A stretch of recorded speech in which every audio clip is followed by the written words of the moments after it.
Hello friends. तो आज हम सर्कुलर मोशंस में इन्वॉल्व्ड कुछ फोर्सेस पढ़ेंगे।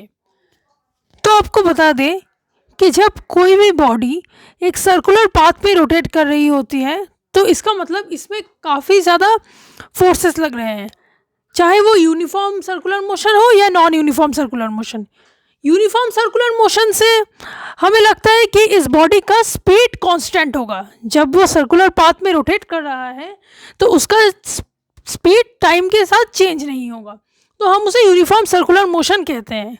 लेकिन यूनिफॉर्म सर्कुलर मोशन में भी अगर टेंजेंशियल एक्सेलरेशन नहीं होता फिर भी उसमें कुछ फोर्सेस ज़रूर लगते हैं जिससे वो सर्कुलर पाथ में रोटेट कर सके। जैसे मैं आपको समझाती हूँ कि मान लीजिए ये बॉडी अभी इस वक्त में यहाँ पे है, तो अगर ये सर्कुलर पाथ में रोटेट कर रहा है तो किसी भी एक इंस्टेंट पर अगर हम देखें तो अगर ये यहाँ पे है तो इसकी वेलोसिटी अलोंग द टेंजेंट है। जब वो इस पॉइंट पे जाएगा तो वेलोसिटी यहाँ हो जाएगा, जब यहाँ पे आएगा तो वेलोसिटी यहाँ पे आ जाएगा। तो हम देख सकते हैं कि वेलोसिटी का डायरेक्शन लगातार चेंज हो रहा है। अब मान लीजिए कि ये बॉडी एक यूनिफॉर्म सर्कुलर मोशन कर रही है, तो मान लीजिए ये 5 मीटर पर सेकेंड से घूम रही है, 5 मीटर पर सेकेंड। तो हम बोल सकते हैं कि इस बॉडी के स्पीड में कोई चेंज नहीं है, लेकिन वेलोसिटी सेम नहीं है, क्योंकि हम देख सकते हैं कि वेलोसिटी का डायरेक्शन लगातार चेंज हो रहा है। तो वेलोसिटी में चेंज हो रहा है, भले ही उसके मैग्नीट्यूड में ना हो लेकिन उसके डायरेक्शन पे लगातार चेंज हो रहा है। और वेलोसिटी में अगर चेंज हो रहा है तो ज़रूर एक्सेलरेशन है। एक्सेलरेशन को अगर हम मास से मल्टीप्लाई करें तो फोर्स लग रहा है, तो इसका मतलब ऐसा कोई फोर्स है जो इस बॉडी को ऐसे सर्कुलर पाथ में घुमा रहा है। नहीं तो अगर ये फोर्स लगना सेंटर की तरफ ख़त्म हो जाए तो ये बॉडी स्ट्रेट टेंजेंट के अलोंग निकल जाएगा। तो ये फोर्स जो बॉडी का स्पीड चेंज नहीं कर रहा लेकिन लगातार इसके डायरेक्शन को चेंज करवा रहा है, इसको हम कहते हैं सेंट्रीपिटल फोर्स। तो इसका फॉर्मूला होता है, अगर बॉडी का मास m मान ले तो centripetal force, number 1 centripetal force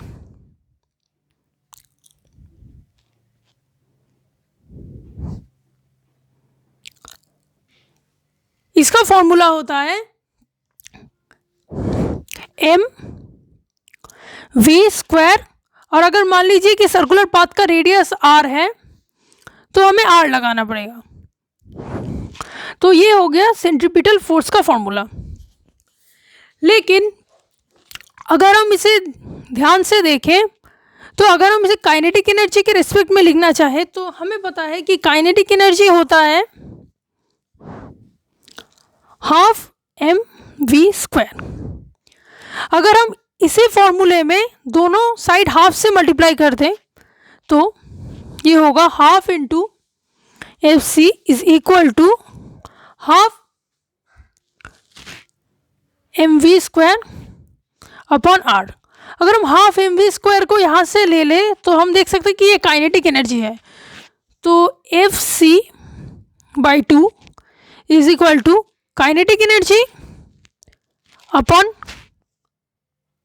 are. अगर 2 को इस साइड मल्टीप्लाई करें तो एफ सी हो जाएगा twice of kinetic energy upon R, जहाँ पे आर सर्कल के रेडियस है। ये गया सेंट्रीपिटल फोर्स के बारे में। तो आपको बता दें कि अगर मोशन नॉन यूनिफॉर्म हो जाए, यानी कि वेलोसिटी का डायरेक्शन तो वैसे ही सर्कुलर पाथ में चेंज होता है, लेकिन अगर वेलोसिटी का मैग्नीट्यूड यानी कि स्पीड भी चेंज हो रहा है तो इसका मतलब है कि कोई एक फोर्स है जो इसको आगे की तरफ भी लग रहा है। जैसे कि सेंट्रीपिटल फोर्स हमेशा सेंटर की तरफ लगता है, इसका मतलब सेंट्रीपिटल फोर्स और वेलोसिटी में हमेशा एंगल 90 डिग्री का होता है। और आपको पता है अगर फोर्स और डिस्प्लेसमेंट में एंगल 90 डिग्री का हो जाता है तो वो फोर्स कोई भी काम नहीं करता, क्योंकि F इंटू एस कॉस, अगर ये दोनों के बीच का एंगल 90 डिग्री हो जाए cos 90, और cos 90 का वैल्यू हम 0 पुट कर दें तो ये 0 है।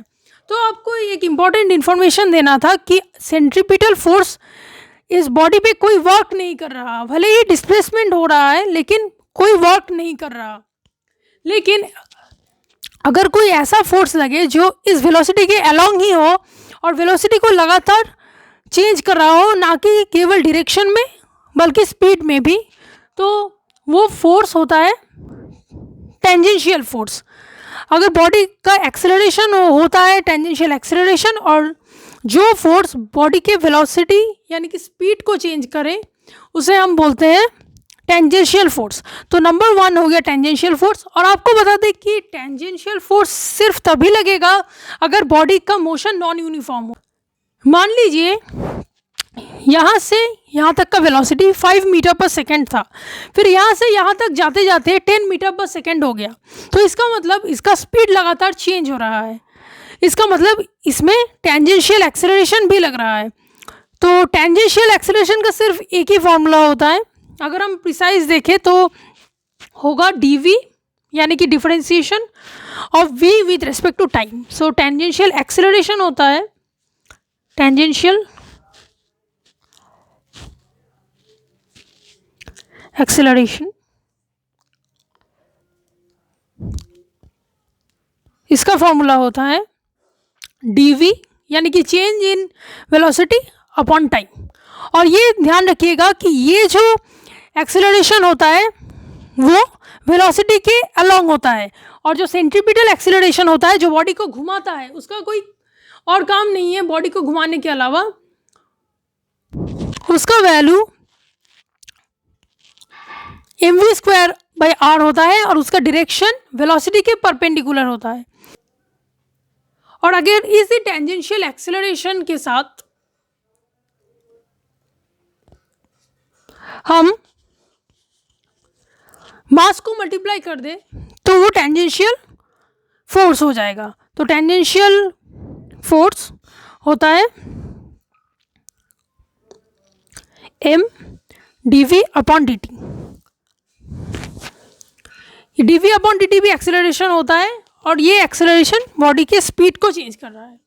तो अगर हम अभी इस सिचुएशन में देखें तो अगर motion non uniform circular motion हो रहा है तो फिर हम देख सकते हैं कि बॉडी में दो फोर्सेस काम कर रहे हैं, एक है फोर्स F सेंट्रीपिटल और एक है F टेंजेंशियल। क्योंकि F टेंजेंशियल का डायरेक्शन सेंट्रीपिटल से 90 डिग्री पर है, इसका मतलब हम इन दोनों फोर्सेस का रिजल्टेंट निकाल सकते हैं। हम यहाँ पे बना लेते हैं, मान लीजिए फोर्स टेंजेंशियल फोर्स का डायरेक्शन अलोंग द वेलोसिटी है और सेंट्रीपिटल एक्सेलरेशन से जो फोर्स हो रहा है यानी कि सेंट्रीपिटल फोर्स वो इस डायरेक्शन में है। तो जो रिजल्टेंट फोर्स होगा वो कुछ इस तरह से होगा, क्योंकि दोनों के बीच में एंगल 90 डिग्री है। तो अगर हम रिजल्टेंट फोर्स देखें तो क्या होगा, मान लीजिए ये F टेंजेंशियल है और ये F सेंट्रीपिटल है, वो होगा under root of F² plus F tangential square. तो अगर body non uniform circular motion कर रहा है, इसका मतलब है इसमें एक रिजल्टेंट फोर्स लग सकता है और एक एक्सेलरेशन होता है, और एक्सेलरेशन से एक फोर्स भी होता है, वो होता है एंगुलर एक्सेलरेशन। तो जहाँ पे भी एंगुलर वेलोसिटी या फिर एंगुलर एक्सेलरेशन की बात आए तो आप याद रखिएगा कि ये जो एंगुलर क्वांटिटीज होती है वो अलोंग द एक्सिस होता है। मान लीजिए ये सेंटर के अबाउट ऐसे घूम रहा है तो एक्सिस के अबाउट इसका एक एंगुलर एक्सेलरेशन होगा। एंगुलर एक्सेलरेशन का फॉर्मूला होता है एंगुलर एक्सेलरेशन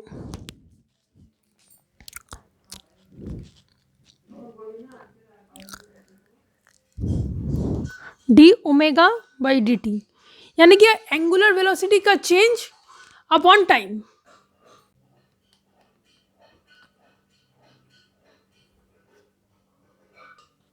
और अगर एंगुलर एक्सेलरेशन होगा तो एंगुलर एक्सेलरेशन से भी एक फोर्स जनरेट होगा, तो उसको हम एंगुलर फोर्स और यानी कि टॉर्क बोल सकते हैं। तो टॉर्क का फॉर्मूला होता है M D omega upon D T. Torque यानी कि एंगुलर फोर्स ये भी अलोंग द एक्सिस ही लगता है। तो फिर मैं आपको फिर से बता देता हूँ कि एक सर्कुलर मोशन में कौन कौन से फोर्स होते हैं। नंबर 1 होता है सेंट्रीपिटल फोर्स। सेंट्रीपिटल फोर्स जो सेंटर के तरफ होता है और बॉडी को सर्कुलर पाथ में रोटेट करवाता है। इसका स्पीड में कोई कंट्रीब्यूशन नहीं होता, ये सिर्फ बॉडी का डायरेक्शन चेंज कराता है एट एवरी इंस्टेंट। और इसका फॉर्मूला होता है mv² अपॉन आर। ये फोर्स कोई भी काम नहीं करता क्योंकि डिस्प्लेसमेंट और फोर्स दोनों परपेंडिकुलर डायरेक्शन में होता है। दूसरा होता है टेंजेंशियल एक्सीलरेशन, जिससे टेंजेंशियल फोर्स प्रोड्यूस होता है। टेंजेंशियल फोर्स बॉडी को वेरिएबल वेलोसिटी यानी कि वेरिएबल स्पीड से रोटेट करवाने में हेल्प करता है, जिसका फॉर्मूला होता है dv/dt, यानी कि वेलोसिटी का जैसे जैसे चेंज होता है विथ रिस्पेक्ट टू टाइम, जो नॉर्मल एक्सीलरेशन का फॉर्मूला होता है। अगर हम दोनों का रिजल्टेंट फोर्स निकालना चाहें तो दोनों को हम वेक्टरली ऐड कर सकते हैं। तो ये होगा ये होगा Fc प्लस Ft²। आप देख सकते हैं